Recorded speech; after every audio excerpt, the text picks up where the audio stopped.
All right, earlier, the president, he arrived for the G7, where he touted this peace agreement reached last night with Iran. Take a look. The deal's all signed, and the strait is already partially opened. As you know, they're doing a little hunting for a couple of mines that they've already found, but it's essentially ships are starting to go out now. On Friday, it'll be completely opened, and the main thing is that Iran will not have a nuclear weapon.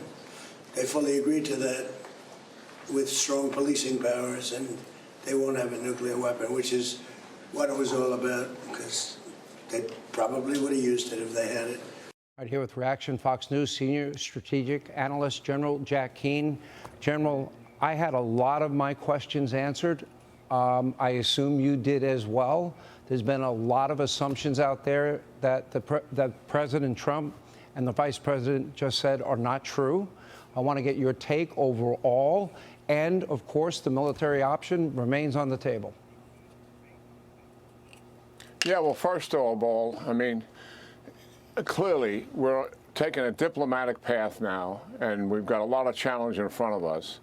And we've got to remind ourselves that President Trump is the only president of the 8 presidents had to deal with this regime that has taken consequential action to do something about their behavior, for once and for all, to stop their predatory nature of what they've been doing for all of these years, from killing Americans to killing their own people, and certainly attempting to destroy the state of Israel by making the security situation that's so volatile that people don't want to live there.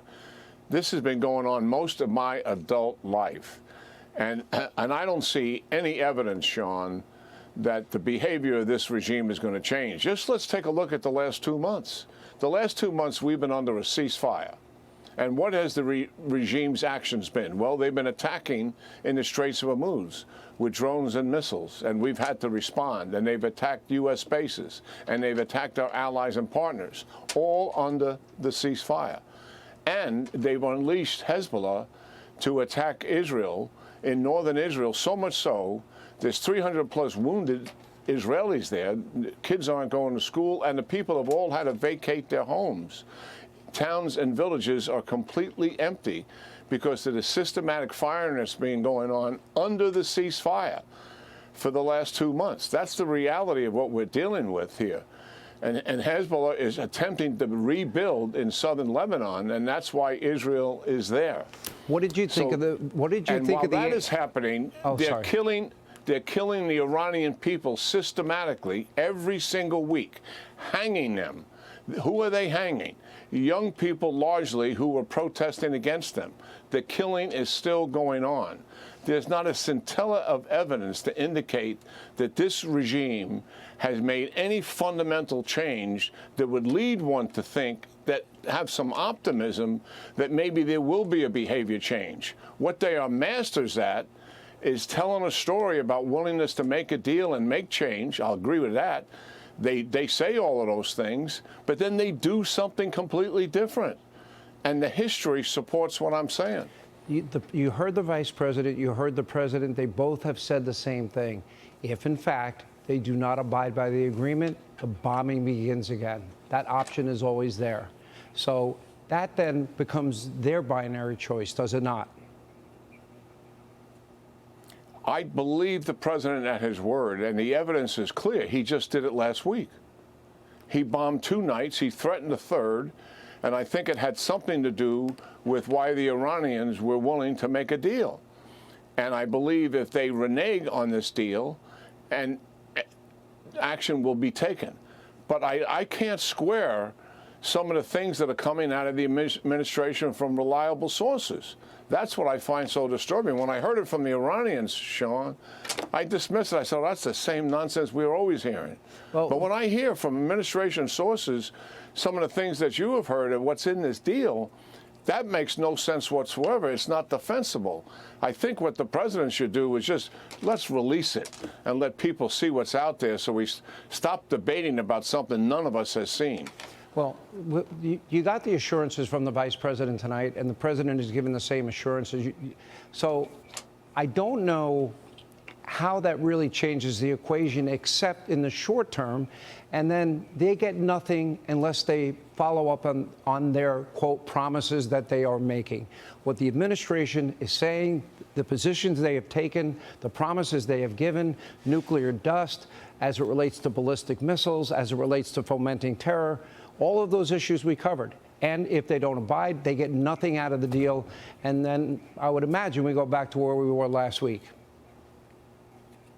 I want to believe that. But if you have a reliable, high-level administration source saying we're not going to get rid of the dust, we're going to downblend it, that leaves them with enrichment. The vice president just contradicted that. And we're not going to take their centrifuges, and they're not going to take centrifuges out, and they're not going to take the cascades out, which means you can have weapons grade. And there's going to be a moratorium in terms of you can't have a nuclear deal for 10, 20 years, similar to the JCPOA.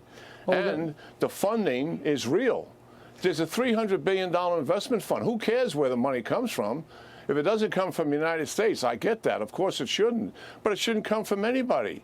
I mean, when we recovered Germany and Japan, the Nazis weren't in charge. The Japanese imperialists weren't in charge. Here, the Iranians are in charge. The killers and thugs are still in charge. We don't give them that money because what are they going to do with it? They're going to recover everything we've taken away from them. Who cares whether it's coming from the Arabs, from the Qataris, or whatever? They don't get it. They shouldn't get any of it. That's just the reality of it. They're going to take that money and recover everything. And you know that, Sean. You know that you can't trust these people. I don't trust the Iranians. I'm a trust but verify guy.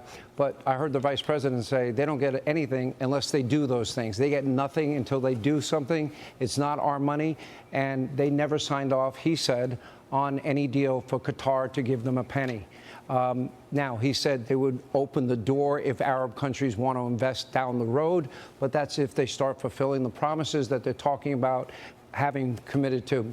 Listen, you know what, General? I think that Reagan had the best line of all. Trust but verify. We'll know very quickly.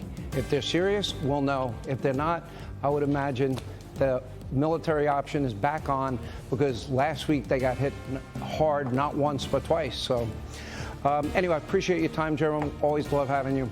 All right, thanks for watching. Check out my new podcast, Hanging Out with me, Sean Hannity. The big interviews, the debates you won't get anywhere else.